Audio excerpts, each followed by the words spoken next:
नमस्कार दोस्तों, एक बार फिर मैं आपके बीच हाजिर हूँ एक नई भूतिया कहानी लेकर। दोस्तों, मेरा नाम उत्तमा है और मैं झारखंड के एक आदिवासी इलाके सुदूर गांव की रहने वाली हूँ। ये जो घटना का मैं जिक्र करने जा रही हूँ वो साल 2009 की है। उस समय मेरे गांव में बिजली तक नहीं पहुंची थी। 2016 में जाकर हमें बिजली देखने मिली। उससे पहले मेरे गांव में रात को घनघोर अंधेरा छा जाता था। शाम को अंधेरा होते ही बहुत कम लोग बाहर देखने को मिलते थे।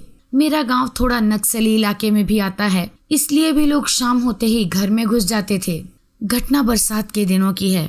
एक दिन मैं अपनी साइकिल से कुछ सामान खरीदने एक छोटे से मार्केट गई थी, जो कि लगभग 9-10 किलोमीटर दूर है मेरे घर से। सामान खरीदते खरीदते पता ही नहीं चला कि कब अंधेरा हो गया। अंधेरा होते ही बारिश भी शुरू हो गई। ऐसी बारिश थी कि जो रुकने का नाम ही नहीं ले रही थी। बारिश के चलते मुझे दुकान के सामने रुकना पड़ा। रात को करीब 9:30 या 10 बज गए थे। उस समय बारिश थोड़ी कम हुई, लेकिन थमी नहीं थी। जब तक पूरी तरह बारिश ना रुके मैं जा भी नहीं सकती थी, इसलिए मजबूरी में मुझे रुकना पड़ रहा था। लगभग 10 बजे मार्केट पूरा सुनसान हो रहा था। मैं अकेली वहां अपने साइकिल और सामान के साथ थी।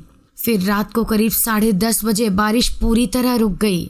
मैं खुश होकर भगवान का शुक्रिया अदा कर रही थी, लेकिन मुझे क्या पता था आगे जो होने वाला था उसके बारे में। बारिश रुकते ही मैं घर जाने लगी थी, लेकिन कीचड़ और पत्थर के कारण मैं ज्यादा स्पीड से नहीं जा पा रही थी। ऊपर से एक हाथ से टॉर्च लाइट और एक हाथ में हैंडल। कुछ दूर जाते ही मेरी नसीब मुझे दगा दे गई। लगभग 1 या 2 किलोमीटर के बाद मेरी साइकिल का टायर फट गया। मेरे पास और कोई चारा नहीं था सिवाय साइकिल और सामान को ठेल कर जाने के अलावा। बरसात के दिनों में रात के करीब 11:30 हो गए थे, जो कि काफी डरावने होते हैं। मुझे बहुत डर लग रहा था और मुझे अभी भी 5-6 किलोमीटर पैदल घर जाना था। गांव पहुंचने में करीब 2-3 किलोमीटर बाकी था और टाइम करीब 12 या 12:30 का हो रहा था। उस समय मुझे कुछ बारात में बजने वाले बैंड की आवाज सुनाई दी। मैं खुश हो गई और सोचने लगी, चलो इधर लोग हैं, ऊपर से बाराती। मेरा डर थोड़ा खत्म होने लगा था।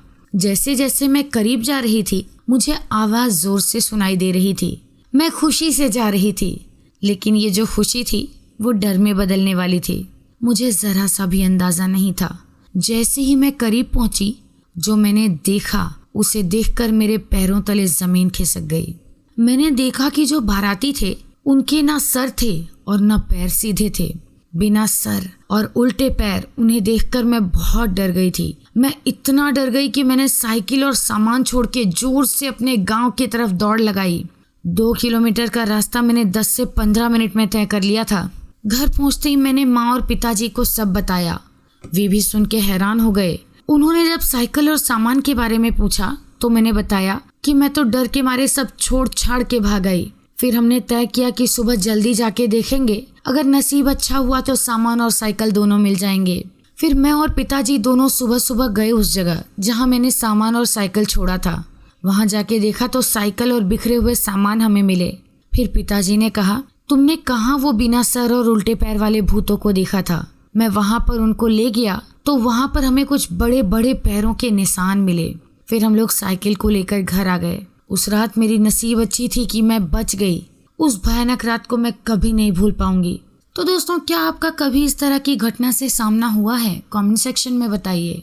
वीडियो पसंद आया हो तो लाइक, शेयर और सब्सक्राइब करना ना भूलें।